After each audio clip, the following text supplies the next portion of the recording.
반갑습니다. 인생교육 조력자 비비런덕입니다. 오늘 이 시간에는 현대오일뱅크의 자소서 항목 분석을 해보도록 하겠습니다. 지금 제출 마감일이 얼마 남지는 않았지만 마지막으로 점검한다는 차원으로 저와 함께 보시면 좋을 것 같아요. 자, 일단 1번 항목은 사무일반과 국내 영업에 해당되는 질문이라고 나와 있고, 해당 직무 분야에 지원한 이유와 해당 직무에 본인이 적합하다고 생각하는 판단할 수 있는 이유와 근거를 기술해달라. 그냥 짧게 지원 동기를 묻고 있는 것이고요. 지문 자체는 길지만 이유와 근거라는 것은 결국 여러분의 경험을 바탕으로 쓰라는 이야기입니다. 그래서 천자가 주어진 거다. 이렇게 이해를 하시면 좋습니다. 그래서 이 항목을 쓰시려면 반드시 선행되어야 되는 건 직무에 대한 이해를 얼마나 잘하고 있는가가 잘 드러나야 되고, 특히나 직무에서 필요로 하는 필요 핵심 역량이라는 것들이 있죠. 그 핵심 역량에 대해서 얼마나 잘 알고 있느냐, 그리고 그것을 쌓아온 너만의 노력 과정은 무엇인, 그것을 근거로 이제 쓰라는 겁니다. 그래서 나는 결과적으로는 무엇입니까? 그동안 나는 이 해당 직무에서 필요로 하는 역량들을 경험을 통해서 충분히 몸소 체득한 사람이기 때문에 업무 수행을 하는 데 있어서 문제가 없다. 그보다 그를 넘어서 자신 있다. 어떤 성과를 달성할 것으로 확신한다. 이런 식의 맥락으로 써 나가시는 것이 가장 합리적인 작성 방법입니다. 홈페이지에 보면 직무 소개도 나와 있고, 그 다음에 현재 그 현직자, 직무 선배들이 일하고 있는 선배들의 이야기, 이런 코너가 또 따로 있어요. 그래서 국내 영업을 담당하시는 2018년도 이제 선배의 이야기를 가져와 봤어요. 여러분도 아마 다 보셨을 겁니다. 그래서 영업 일을 하시는데 특히나 이제 소매 영업을 담당하시는 것 같아요. 지사 영업은 현장과 가장 밀접하게 소통하는 직무입니다. 첫 번째, 소통이 중요하구나를 알 수 있고, 업무를 수행하는 데 있어서 무엇을 하느냐, 판촉 및 시설물 지원, 품질 검사 등의 각종 지원 업무를 수행하고 있습니다. 그럼 여러분들은 여기서 아이디어를 얻으셔야 되는 건, 여러분들이 직접적으로 판촉이나 어떤 시설물을 지원했거나 이런 검사 등의 지원 업무를 수행했던 과거 사례가 있는지, 직접적인 연결고리가 있는지를 먼저 떠올려 보시면 좋을 것 같아요.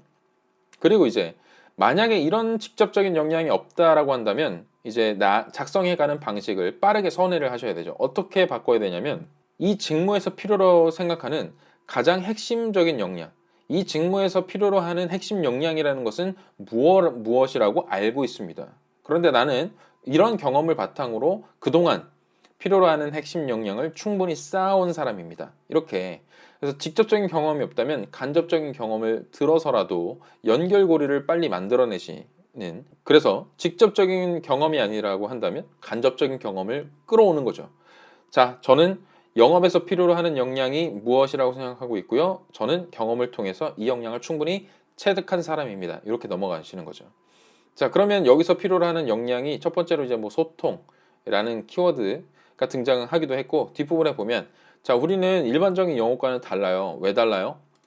자, 직접적으로 소비자를 대면하진 않아요. 하지만 소비자를 직접적으로 대면하는 그 운영 주체, 주유소 운영인들이겠죠. 그 주유소 운영인들을 대상으로 한 1차 고객을 담당해서 영업을 하고 있습니다. 그렇게 밝히면서 뭘 하느냐? 주유소 운영인과 좋은 관계를 유지하고 유가 동향과 각종 정보를 발빠르게 전달해주는 그런 역할들을 수행하고 있습니다. 그리고 원활한 주유소 운영이 될 수 있도록 지원하는 업무이기 때문에 무엇이 필요하다? 커뮤니케이션 능력과 공감 능력이 필수적이고, 각종 수치를 신속 정확하게 볼 줄 아는 수학 능력이 필요합니다. 그래서 수학 능력이라고 하니까 좀 거창해 보이긴 하지만, 어떤 근거나 데이터를 가지고 예상치, 전달할 수 있는 정보의 어떤 예상되는 방향, 그래서 어떤 식으로 운영을 하는 게 더 효과적이고 효율적이다, 또는 앞으로 어떤 부분이 예상되기 때문에 이런 부분은 미리 대비하시는 게 좋습니다라는 조언 정도를 줄 수 있는 사람이라는 거예요. 무엇을 가지고? 팩트, 정보를 가지고, 그리고 또 무엇을 가지고? 회사의 운영 방침이나 경영 방침을 가지고 정보를 전달하기도 하고, 실질적으로 일이 잘 돌아갈 수 있도록 판촉이나 시설물 지원, 그러니까 매출이 많이 오를 수 있는 마케팅적인 방안, 이런 부분에 대해서 종합적인 정보를 전달하고 운영 방식에 대해서 조언을 해줄 수 있고 권고를 해줄 수 있는 사람들이 바로 영업에서 담당하고 있는 핵심 업무라는 겁니다. 그래서 여기에는 나와 있지 않지만 추가적으로 필요한 역량이라고 생각을 한다면 어떤 협상력도 중요하겠죠. 그리고 설득력이라는 것도 중요할 겁니다. 본인이 생각하는 어떤 그 의견이나 이런 부분들을 오해 없이, 곡해 없이 운영인 분들에게 이야기를 해야, 전달을 해야 적용이 될 수 있는 부분이잖아요. 예, 그리고 실제 자신이 생각하는 어떤 전략 운영 방안, 판촉 요렇게 하면 좀 먹힐 것 같은데요. 이런 거 한번 써보시면 좋겠습니다. 그런데 만약에 이제 본인이 아는 정보가 약하다고 하면 운영인들께서 본인을 이제 신뢰하지 않는다면, 정보의 어떤 이 정보의 품질 자체를 신뢰하지 않는다면 CR도 먹히지 않겠죠. 그러니까 무엇이 또 필요하겠습니까? 어떤 분석력이라는 것도 필요할 것이다. 그리고 데이터를 가지고 팩트를 가지고 짚어가면서 이야기할 수 있는, 여기서 말하는 수적 능력, 수적 감각이라는 것이 필요하다. 그러니까 이렇게나 많은 다양한 역할들에 필요한 역량이 존재를 하는데, 이 중에서 여러분들에게 직접적으로 해당되는 가장 자신 있게 내세울 수 있는 부분들을 이야기를 해주시면 좋겠다는 생각이에요. 그래서 또 하나 뭐 얘기를 드리자면, 요즘에 이제 이 영업 관리에서 쓰이는 어떤 트렌드, 이제 비단 커뮤니케이션만으로 먹혀가는 시대가 아닙니다. 그죠? 이제 경쟁사들도 굉장히 많잖아요. 그러니까 경쟁사 분석을 할 수 있는 어떤 분석 능력과, 그리고 실제 이제 고객들의 구매 패턴 같은 것들을 관찰해내는 관찰력도 중요하게 작용할 수 있는 역량들입니다. 그래서 제가 앞서 언급드렸던 이런 역량들 중에서 이걸 다 나열식으로 쓰지 마시고, 절대 나열식으로 쓰시면 안 되고요. 이 중에서 이제 가장 경험을 통해서 드러낼 수 있는, 강조할 수 있는 여러분들만의 고유한 역량이 무엇이냐, 경험과 함께 이야기를 해주시면 된다는 겁니다. 그리고 마지막으로, 내가 가진 이 역량을 가지고 향후 입사를 하게 된다면 어떠한 분야, 어떠한 특정 영역에 있어서만큼은 남다른 성과를 낼 수 있을 것으로 자신합니다, 확신합니다 라는 정도의 기술이 와줘야 이 항목이 완성되는 거다라고 이해를 해주시면 좋을 것 같아요. 자, 다음 두 번째 항목으로 가보겠습니다. 두 번째 항목은 본인이 회사를 선택하는 기준을 두 가지 이상 제시하고, 현대 오일뱅크가 그 기준에 부합하는, 왜 부합하느냐, 어떻게 부합하느냐 기술해 달라는 건데, 기준이 두 가지 이상을 묻고 있기 때문에 좀 어렵다고 느껴지실 수 있겠지만, 제가 드릴 수 있는 조언은 요겁니다. 자, 선택하는 기준이 보통 이제 한 가지를 묻는데 두 가지 이상 주어졌잖아요. 회사에서 추구하는 어떤 핵심 가치나 지속 가능 경영을 위한 경영 방침들을 살펴보시면 좋겠습니다 라고 말씀을 드립니다. 기준 중에 하나는 어떤 거냐면 이런 거죠. 현대 오일뱅크 홈페이지인데요. 지속 가능 경영을 위해서 현대 오일뱅크가 핵심적으로 생각하는 경영 원칙, 지속 가능 경영 원칙이라는 것이 이런 겁니다. 나눔 경영, 윤리 경영, 그리고 환경 경영, 품질 경영, 이런 것들을 얘기를 하고 있어요. 사실 이제 지원자 입장에서 보면 이런 건 다 좋은 거니까 그냥 다 하는 얘기 아니야? 라고 얘기하실 수 있겠지만, 여러분들이 입사를 위해서 지금 어떤 보고서를 쓰고 계시는 지원자라면 이 부분들을 반드시 짚어주실 필요가 있습니다. 그래서 저라면 회사를 선택하는 기준 중에 적어도 한 가지만큼은 지속 가능 경영에서 내세우고 있는 원칙 중에 한 가지를 끌고 들어올 거예요.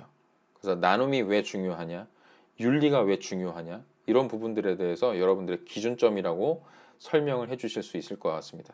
예를 들어서 윤리 경영이 중요한 이유가 정말 중요하죠. 왜냐하면 윤리 경영을 실천하지 않았을 때, 지금이 어떤 시대예요. 고객들이 실시간으로, 이제는 뭐 언론에서 보도도 실시간으로 나올 뿐더러 SNS의 발달과 함께 어떤 자그마한 기업의 어떤 운영이나 리스크에 대해서 고객들이 삽시간에 정보를 공유할 수 있는 그런 시대입니다. 그런데 만약에 윤리 경영을 실천하지 않았다, 윤리와 정반대되는 정직한 모습을 보이지 않았다, 이것은 절대적인 리스크, 그러니까 고객들의 신뢰를 한꺼번에 잃어버릴 수 있는 절대적인 리스크로 작용할 수 있는 겁니다. 고객들의 신뢰를 잃어버린다는 건 이 기업의 지속성, 영속성을 해칠 수 있다는 겁니다. 근데 여러분들은 이 회사를 오래 다녀야 될 사람들이잖아요. 그런데 만약에 회사에서 윤리 경영을 실천하고 있지 않다? 당연히 함께할 파트너로서, 영속성을 가진 회사로서 적합하지 않다라고 충분히 풀어낼 수 있죠. 제 논리에 좀 공감이 되시나요? 그래서 저라면 이 예를 들어줄 것 같아요. 뭐 직접적으로 좀 기업명을 좀 언급하긴 그렇습니다만, 뭐 남양유업 같은 경우에 갑질 논란으로 인해서 그들의 주가가 폭락하고 기업 이미지가 엄청나게 실추됐던 그런 사례들 있죠. 그런 사례들을 인용해서 가져오는 것도 좋아요.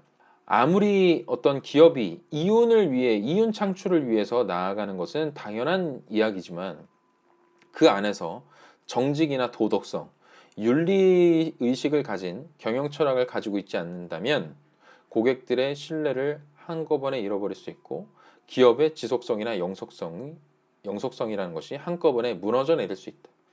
그런 기업이라면 나는 선택할 이유가 없다. 그런데 현대오일뱅크에서는 지속가능 경영 원칙으로서 윤리 경영을 강조하고 있다. 이러한 기업이라면 나는 지원자로서 선택하지 않을 이유가 없다고 본다.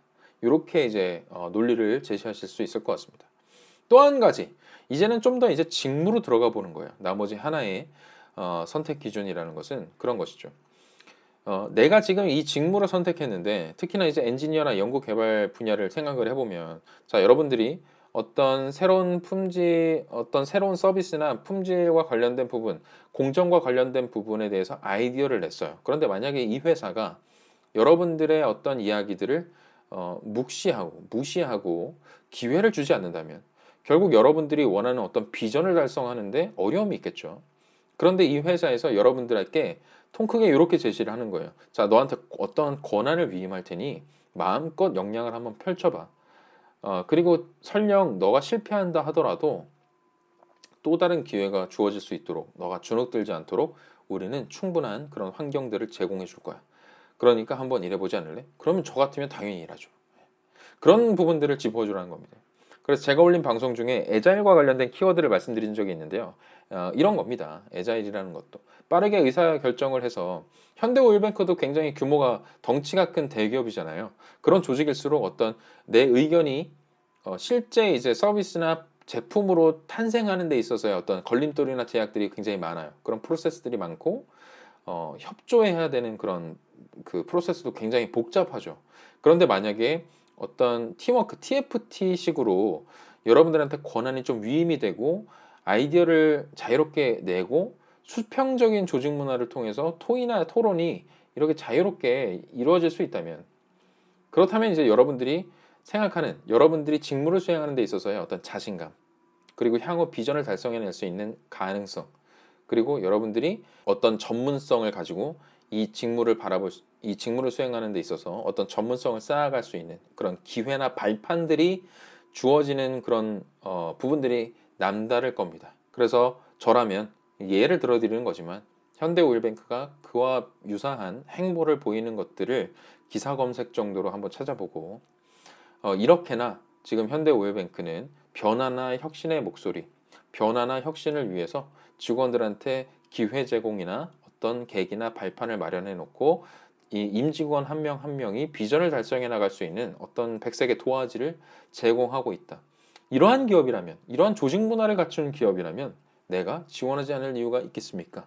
라는 식으로 쓰신다면 문제가 없을 것 같아요. 그런데 제가 이제 대표적으로 말씀드리는 건 첫 번째, 회사의 어떤 지속 가능 경영이나 경영 방침과 관련된 결을 같이 하는 맥락에서 한 가지를 꼽으시고 다른 하나는 여러분들이 직무를 수행하는 데 있어서 비전을 달성해 나가는데 회사가 제공할 수 있는 어떤 조직 문화라는 것, 이 부분을 언급을 해주시면서 저는 이 기준 두 가지만큼은 회사 선택을 하는 데 있어서 중요하게 보는 가치다. 이렇게 쓰시면 될 것 같고, 자, 놓치지 않고 쓰셔야 되는 건 그래서 현대오일뱅크만의 어떤 차별화된 점을 묻고 있는 거예요, 사실. 왜 하필이면 현대오일뱅크야? 라고 묻고 있기 때문에 그 부분에 대해서도 기술해 주셔야 되는 거죠. 현대오일뱅크의 최근 행보를 보니 이러한 부분이 내가 세워놓은 어떤 직업 선택의 원칙이나 기준이라는 것이 잘 부합하는 회사라고 믿어 의심치 않는다. 그렇게 해서 나가시면 되는 겁니다. 자, 세 번째 항목으로 가보겠습니다. 자, 본인의 인생에서 가장 잘한 선택에 대해서 기술하십시오. 이게 사실 약간 좀 뜬구름 잡는 이야기를 묻고 있는 것이 아닌가 해서 어떤 소재를 도대체 골라야 되는가 라고 좀 혼란스러우실 수도 있겠지만 딱 성장 과정을 묻고 있는 거예요. 성장 과정이라 함은 여러분들이 이 회사나 직무에 대해서 관심을 갖게 된 결정적인 사건을 이야기해 주시라는 겁니다. 그래서 핵심 역량이라고 하면 뭐 이제 스킬과 관련된 부분보다도 어떤 여러분들의 자세나 태도와 관련된 그런 역량들 있죠. 그러니까 어떤 뭐 꼼꼼함이나 뭐 책임감을 갖게 됐다든지 소통 능력에 대해서 알게 됐다든지 뭐 그랬던 그러한 자세와 관련된 부분에서 필요로 하는 핵심적으로 요구하는 그런 역량들과 좀 연결을 시켜주시면 될 것 같습니다. 그래서 소제목에도 그냥 아예 이렇게 박아두는 거죠. 어떠한 결정적인 사건, 경험을 통해 깨달은 무슨 역량, 자세나 태도와 관련된 어떤 역량, 이렇게 딱 박아두고 시작하는 겁니다. 글자 수가 600자밖에 안 되기 때문에 소제목만 봐도 그냥 뒤이어서 무엇을 이야기하고자 하는지가 딱 드러날 만한 그런 부분을 구성해 보시면 좋을 것 같아요. 그래서 만약에 이제 협업이나 팀워크의 가치를 내가 느끼게 되었다라는 점도 얘기를 해줄 수 있습니다. 그래서 일례로 이제 학생회, 학과 대표로서 활동을 해본 경험이 있는데 그때 당시에 어려움은 많았지만 이 일을 함으로써 나는 일에 대한 어떤 책임감 그리고 함께 해나가는 데 있어서의 어떤 즐거움 그리고 어떤 일을 맡아서 끝까지 해낼 수 있었던 완수를 해낼 수 있었던 데 있어서의 가장 중요하게 작용했던 어떤 책임감 이런 부분들을 깨달을 수 있었기 때문에 내 인생에서 이런 경험만큼은 가장 소중한 자산이 되었다. 이런 식으로 이제 써나가시는 거죠. 자, 네 번째 항목 보도록 하겠습니다. 본인 성격의 단점과 그로 인해서 불편을 겪었던 실제 사례를 제시하고 앞으로 어떻게 극복할 것인지 기술하십시오. 자, 성격의 장단점과 관련돼서는 위에 링크를 올려둘게요. 제가 성격의 장단점과 관련된 영상을 잘 정리를 해둔 게 있습니다. 성격의 단점으로 절대 써서는 안 되는 것들이 있다고 말씀을 드렸어요. 자, 그 부분은 방송을 참고하시고 그럼 뭘 써야 되느냐? 사람과 사람 간의 관계를 해치지 않으면서 충분히 회사에 입사한 이후에 개선의 여지가 있는 것 그런 소재를 쓰셔야 됩니다. 그래서 많은 예시를 들어드렸습니다만 그 중에 그냥 하나만 들어드릴게요. 일에 대한 추진력 그리고 일에 대한 도전 정신만큼은 뛰어나나 나는 어떤 업무를 보았을 때 어떤 일을 맡았을 때 이것을 필요 이상으로 과소평가하는 경향이 있다. 이것이 나의 단점이다. 이렇게 이제 단점을 쓰시는 거죠. 지금 제가 말씀드린 단점이 사람과 사람 간의 관계를 불편하게 만드나요? 그렇지 않죠. 이런 단점들을 쓰시라는 겁니다. 그런데 중요한 건 단점을 어떻게 쓰라고 불편을 겪었던 실제 사례를 쓰라는 건 그냥 망했던 사례를 쓰라는 겁니다. 확실히 망했던 경험. 그래서 저의 사례는 이런 거였어요. 대학교 때 이제 학과 대표를 맡아서 MT를 기획을 하게 됐죠. 그런데 MT 기획이 사실 별게 아닌 것처럼 내가 느꼈던 겁니다. 뭐 장소 섭외하고 그동안 하지 않았던 프로그램들 좀 만들고 그러면 되겠지. 그래서 제가 다 떠안겠다라고 이제 호언장담을 했던 거죠. 그래서 어느 정도였냐면 행사 기획부터 섭외부터 소품 구매부터 물건을 나르고 뭐 버스 회사를 뭐 연락을 하고 장소를 잡고 그리고 뭐 필요로 하는 그런 뭐 식료품이나 술도 사야 되잖아요. 예, 그런 것들에 대해서도 제가 다 짜겠다. 나만 믿어. 이렇게 갔던 거죠. 그러니까 되게 이게 아둔했던 것을 지나고 나서 알게 되었습니다. 그게 나의 불편을 겪었던 실제 사례가 되는 것이죠. 그래서 실제 행사를 하다 보니까 뭔 리스크가 있었냐면 내가 기획을 하고 어떤 물건을 사고 하는 데는 지장이 없었어요. 그런데 내가 기획을 하고 물건을 살 동안 놓치고 있었던 부분들이 많았던 겁니다. 그게 리스크였던 거죠. 그러니까 복합적으로 종합적으로 준비해야 되는 것이 유기적으로 돌아가야 됨에도 불구하고 나 기획하고 다음에 물건 사고 할 동안 놓치고 있는 부분들이 너무나 많았던 거예요. 그러다 보니까 원활한 행사 진행을 위해서 준비해야 할 디테일을 놓쳤다는 겁니다. 그런 것들이 망했죠. 어떻게 망했느냐? 사람들의 객관적인 악평, 혹평을 들었다는 겁니다. 이것이 근거로서 이제 제시가 되어야 된다는 거예요. 그런 경험들을 쓰셔야 된다는 겁니다. 그리고 나서 이제 어떻게 극복할 것이냐 이런 부분들을 쓰실 때 이게 가장 이제 핵심이 되어야 되는 부분이겠죠. 그래서 이 부분은 최대한 구체적으로 플랜을 짜실 필요가 있습니다. 어떻게 극복할 것이냐? 그래서 나는 뭘 깨달았냐면 사전에 업무를 맡았을 때 누구와 함께 일을 할 것인가? 조직을 구성하고 사람들의 도움, 각자의 재능이 다른 사람들과 협업을 해야 된다는 중요성을 깨달았고요. 두 번째는 그들의 역할을 어떻게 나눌 것이냐, 어떤 역할을 담당하게 될 것이냐, 그리고 좀 더 세부적으로는 이 역할을 담당하기 위해서 중간에 내가 과정 관리를 해야 될 것들에 대한 체크리스트라는 것들을 만들어서 공유했다. 그리고 중간중간 과정에 대해서 피드백을 해주는 단계를 거쳤다. 그리고 소소한 실천 플랜, 놓치는 것이 없는 디테일한 것을 놓치지는 않는지에 대한 점검표들을 만들어서 끝까지 이 부분들을 이제 체크를 해나가는 그런 방식으로 작은 부분까지 실천하는 것을 놓치지 않았다. 이런 정도의 이제 플랜들을 짜놓는 거를 예시로서 들어주시는 겁니다. 그래서 이 부분을 가지고 극복을 이미 해오고 있고, 아직 업무에 적용해 보진 않았지만 내가 입사 이후에 이와 유사한 문제점에 직면하게 된다 하더라도 나는 경험을 통해서 충분히 교훈을 얻었으므로, 그 교훈을 체득한 사람이므로 앞으로 업무를 수행하는 데 있어서 문제가 없을 것이다. 이러한 방식으로 문제를 풀어나가겠다. 이런 식으로 이제 끝맺음을 내주시면 된다는 겁니다. 자, 이제 마지막으로 연구 개발과 관련해서 세부 전공 논문에 대해서 간략하게 기술하십시오. 이 부분은 제가 사실 코멘트를 드릴 부분이 그렇게 많지는 않을 것 같고요. 일단 세부 전공에 대해서 쓰라는 부분은 관심의 방향이 일관된 방향으로, 그리고 체계적으로 우리 회사 현대오일뱅크를 향해서 왔는가에 대한 그런 부분을 좀 확인하고 싶다, 이런 의도로 파악하시면 좋습니다. 그래서 전공을 선택하고 어떤 논문에 대해서 본인이 의견을 밝힌 부분이 왜 중요하다고 판단했는지, 그때 당시에 이것을 선택한 이유가 무엇이었는지 그 부분을 써주시면 되고, 실제 이 부분이 만약 현대오일뱅크에 내가 어떤 직무, 지금 연구개발과 관련해서 이 직무에서 어떠한 쓰임새로 발현이 될 것이다, 도움이 될 것이다, 성과를 내는데 결정적인 역할을 할 것이다, 이런 부분으로 구체적으로 쓰시면 좋을 것 같고, 약간은 입사 후 포부와 관련된 부분이기도 합니다. 왜냐하면 내가 이만큼이나 이제 준비를 해왔기 때문에, 자 이제 들어오기만 한다면 나는 이런 부분들을 해낼 수 있을 겁니다, 이렇게 얘기를 하시는 거기 때문에 그냥 입사 후 포부를 묻고 있다, 이렇게 쓰시면 됩니다. 그런데 입사 후 포부를 따로 묻는 질문이라면 제가 이제 강조드리는 부분은 정량화된 수치나 데이터거든요. 근데 여기서는 이제 전공이라는 부분을 아주 명확하게 얘기를 하고 있기 때문에 제가 결론적으로 말씀드리고 싶은 부분은 최대한 구체적이고 디테일하게 쓰셔야 된다는 겁니다. 놓치지 마시고 어떤 세부 전공이나 논문이라고 한다면 워딩 그대로 가져오셔야 돼요. 저는 그냥 이것과 관련된 논문들, 이것과 관련된 전공 지식들을 쌓았습니다, 이렇게 얘기하시는 게 아니고 정확하게 내가 했던 전공은 요겁니다. 그래서 어떤 논문도 논문 제목 그대로 한번 인용을 해주시면서, 특히나 이 논문에서 내가 연구하고자 했던, 알고자 했던 부분들은 이런 것이었습니다.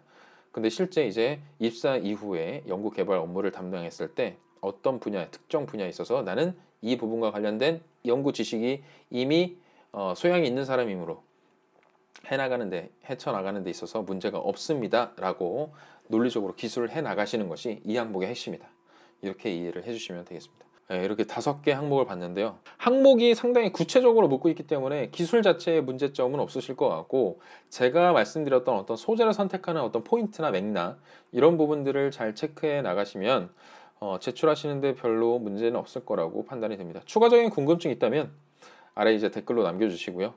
구독과 좋아요, 알림 설정까지 맞춰주시고, 댓글로 밑에 이제 정보 주소를 따라서 메일 주소 남겨주시면 자소서 그리고 면접 비포 노트 보내드리도록 하겠습니다. 오늘 여기서 마치도록 하겠습니다. 여러분, 할 수 있다잉.